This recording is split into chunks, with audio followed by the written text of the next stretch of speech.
بسم اللہ الرحمن الرحیم۔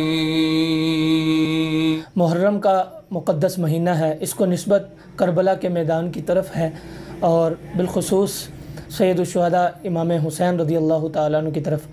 آپ رضی اللہ تعالیٰ عنہ 5 شعبان المعظم کو پیدا ہوئے، 4 سنہ ہجری کو۔ نبی اکرم صلی اللہ علیہ وسلم کی چچی جان ام فضل رضی اللہ تعالیٰ عنہ ایک دن حضور کی بارگاہ میں حاضر ہوئی، یا رسول اللہ صلی اللہ علیہ وسلم، رات کو میں نے بڑا عجیب خواب دیکھا ہے۔ حضور نے ارشاد فرمایا، کون سا عجیب خواب دیکھا ہے؟ عرض کی، رات کو میں نے خواب دیکھا کہ آپ کے جسم کا ایک ٹکڑا کٹ کر میری گود میں آ گیا۔